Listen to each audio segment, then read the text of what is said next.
بسم اللہ الرحمن الرحیم۔ مکان اگر بہتر ہوتا چلا جائے اور زمان اگر بہتر ہوتا چلا جائے تو دعاؤں کی قبولیت کے لیے آسانی ہوتی ہے۔ عزیزان گرامی، تین روشن اور واضح شرائط ہیں دعا کی قبولیت کے۔ پہلی شرط، ہماری جانب سے کوتاہی نہیں ہونی چاہیے، ہماری جانب سے کمزوری نہیں رہنی چاہیے، پھر اللہ سے ہمیں دعا مانگنی چاہیے۔ دعا کچھ نہ کرنے والے کے اسلحے کو نہیں کہا جاتا، دعا محنت کر کے نتیجہ اللہ سے مانگنے والے کو کہا جاتا ہے۔ توکل کا یہ ہرگز مطلب نہیں ہے کہ میں کچھ نہ کروں اور سب کچھ اللہ کرے۔ توکل کا مطلب یہ ہے کہ میں اپنی ذمہ داری کو ادا کروں، نتیجہ اللہ کے حوالے کر دیا جائے۔ بھائی جناب مریم کے لیے جب اللہ حضرت عیسیٰ کو بغیر باپ کے دنیا میں بھیج سکتا تھا، جب حضرت مریم کی عصمت اور عفت کے اوپر اللہ دفاع کا اہتمام کر سکتا تھا، جب معجزے سے حضرت عیسیٰ دنیا میں آ سکتے تھے، تو پھر حضرت مریم سے یہ کیوں کہہ رہا ہے اللہ کہ اس خرمے کے درخت کو ہلاؤ تاکہ کھجور کے دانے گریں اور تم کھجور کے دانے کھاؤ تو تمہارے بدن کے اندر طاقت اور توانائی آئے اور پھر عیسیٰ دنیا میں آ جائیں؟ یا اللہ سارا کام تو نے کیا ہوا ہے، یہ کام بھی تو کر دے، ہوا چلا دے، درخت ہلے اور جھونکوں سے درخت جھٹکے کھائے اور کھجور کے دانے گریں اور یہ اٹھا کے کھا لیں، عجب نہیں آواز آئے۔ اسے دعا نہیں کہا جاتا۔ انسان جب اپنی ذمہ داریوں کو ادا کرے تو برکت مانگنا دعا کہلایا جاتا ہے، اس میں بہتری لانا دعا کہلاتا ہے۔ اللہ کی ذمہ داریاں بتانا میرا کام نہیں ہے، مجھے اپنی ذمہ داریوں کا تعین کرنا ہوگا، میری طرف سے کوتاہی نہیں ہونی چاہیے۔ حضرت آیت اللہ خمینی کا بڑا حسین جملہ ہے، جو تاریخی جملے ہیں ان میں سے چند جملوں میں سے ایک تاریخی جملہ ان کا، فرماتے ہیں ہم پابند فرائض ہیں، پابند نتائج نہیں ہیں۔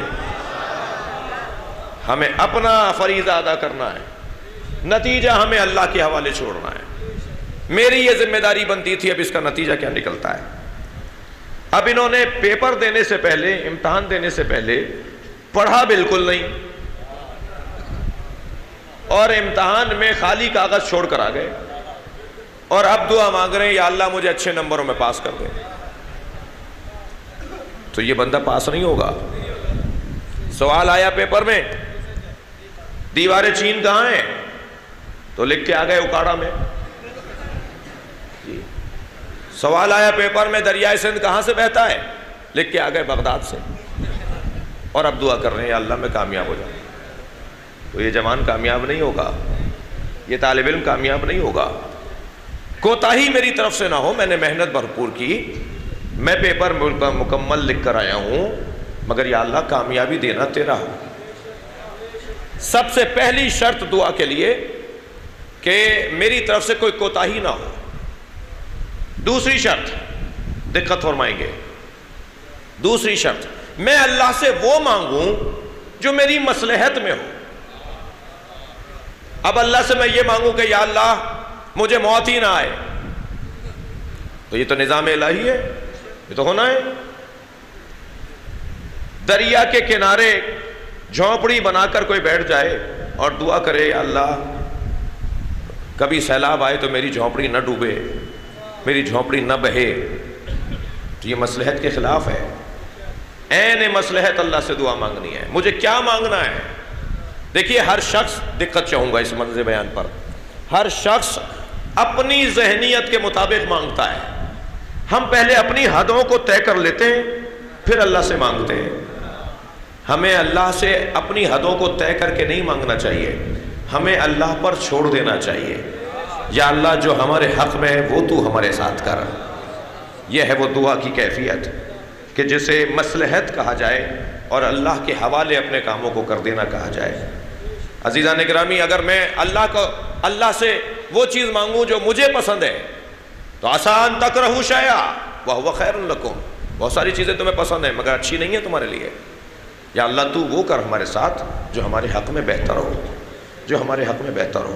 اب ذرا دیکھیے مولا کائنات کی دعا، یوں تو میرے مولا نے دعائے کمیل دعائے صبا، میرے مولا نے مناجات کوفہ، وہ صحرائے کوفہ میں جا کر جو علی بن ابی طالب مناجات پڑھتے تھے، مولا یا مولا، ان دعاؤں کے اوپر اگر ہم غور کریں تو مکمل نصاب عقائد ہے، مکمل نصاب زندگی ہے۔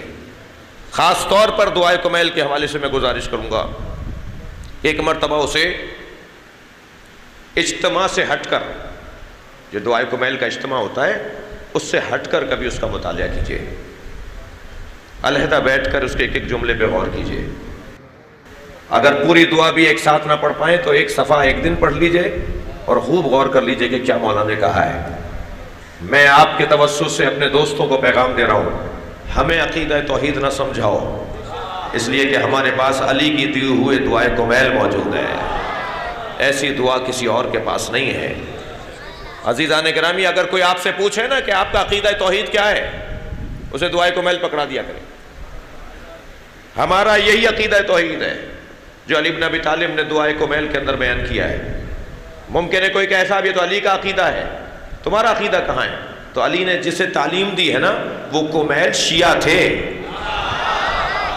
انہیں مارا ہی اس جرم میں گیا ہے کہ وہ علی کا شیعہ تھا، لہٰذا اس دعا کو منسوب، دعا منسوب ہی اس نام کے ساتھ ہے کہ جس کے ہاں تشیع روشن اور واضح انداز سے سامنے آئی، اور ان کی تشیع کے اوپر کوئی شبہ نہیں ہے۔ اچھا، عجیب بات ہے، یہ دعا تو حضرت خضر کی ہے، مگر بتا لی رہے بھئی حضرت خضر سے اور مولا کائنات کے درمیان کوئی راوی ہے؟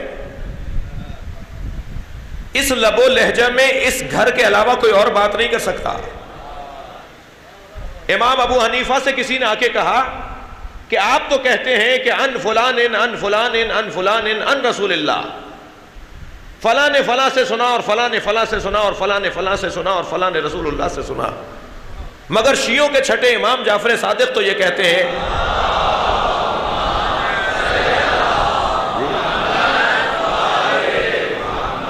قال رسول اللہ، رسول اللہ نے یہ فرمایا۔ امام ابو حنیفہ سے کسی نے کہا کہ آپ تو راویوں کو ذکر کر کے حدیث کو رسول اللہ تک پہنچاتے ہیں اور پھر رسول اللہ کا نام لے کر حدیث کو آپ نبی سے منسوب کر دیتے ہیں، لیکن یہ شیعوں کے امام تو کہتے ہیں رسول اللہ نے فرمایا۔ تو امام ابو حنیفہ نے فرمایا آئندہ یہ سوال نہ کرنا، انہیں حق ہے کہ یہ کہیں کہ اللہ نے کہا ہے، یہ عالم غیب سے جڑے ہوئے لوگ ہیں۔ اس لہجے میں جس لہجے میں اہل بیت بات کرتے ہیں، دقت فرماؤں گا عزیزان گرامی، کسی اور کے ہاں یہ صلاحیت ہی نہیں ہے۔ میں اور آپ جس دروازے پر بیٹھے ہیں اس سے اچھا دروازہ نہیں ہے، کہیں اور جانے کا نہ عقلی جواز ہے نہ شرعی جواز ہے، غنی ترین دروازہ ہے، کامل ترین گھرانہ ہے۔ حضرت خضر کی دعا کو نقل کر رہے ہیں مولا۔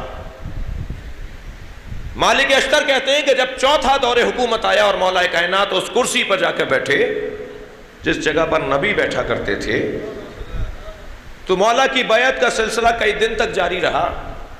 انہی ایام میں ہم نے دیکھا کہ مسجد نبوی میں، توجہ چاہوں گا، ایک شخص داخل ہوا جسے علی کے علاوہ کوئی پہچانتا نہیں ہے۔ میرے مولا علی نے بڑا احترام کیا ان کا، اور اس کے بعد اپنے ساتھ بٹھایا، کچھ دیر گفتگو فرمائی، دروازے تک رخصت کرنے گئے۔ جب چلے گئے تو مالک نے اور حضرت عمار یاسر نے آ کر پوچھا یا امیر المومنین یہ شخص کون تھا جسے ہم نہیں پہچانتے تھے؟ حضرت نے فرمایا یہ اللہ کے نبی خضر تھے، مجھے مبارکباد دینے آئے تھے۔ اچھا، شاگرد ہوں تو ایسے ہوں جیسے مالک تھے؟ کہ مولا گفتگو کیا ہوئی ہے تاکہ بات روایت کی صورت میں ہم تک پہنچے۔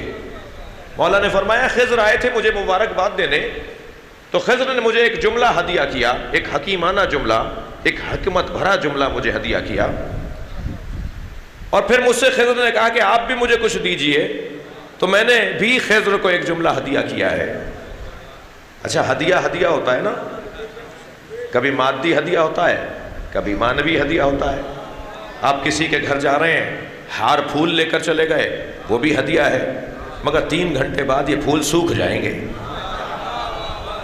آپ کسی کے گھر گئے، جوڑا لے کر چلے گئے، یہ جوڑا 4-6 مہینے بعد، 4-6 سال بعد بہرحال پھٹ جائے گا۔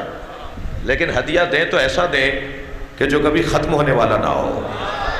میں اپنے جوانوں سے مخاطب ہوں، جب آپ کسی عزیز کو ہدیہ دیں تو علم کا ہدیہ دیں جو کبھی ختم نہیں ہوتا، حکمت کا ہدیہ دیں، حکمت کا ہدیہ دیں۔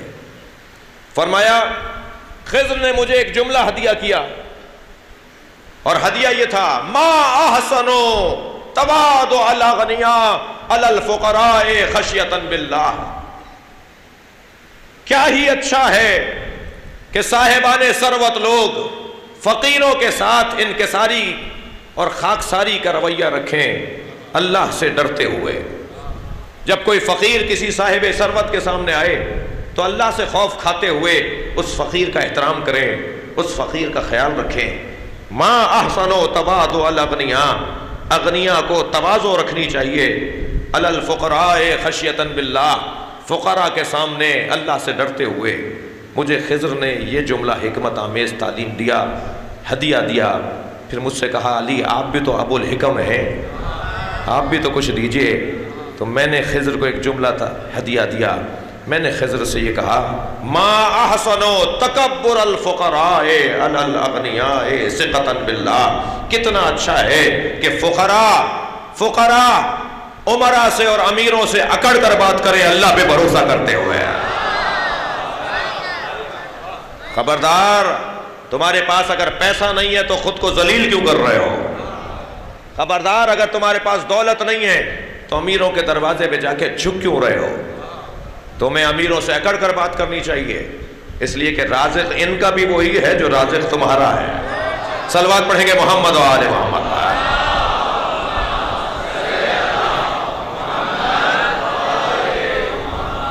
اگر آپ ہمارے لیٹسٹ ویڈیوز کے بارے میں جاننا چاہتے ہیں تو ہمارے چینل کو سبسکرائب کریں اور بیل آئیکن کو پریس کریں۔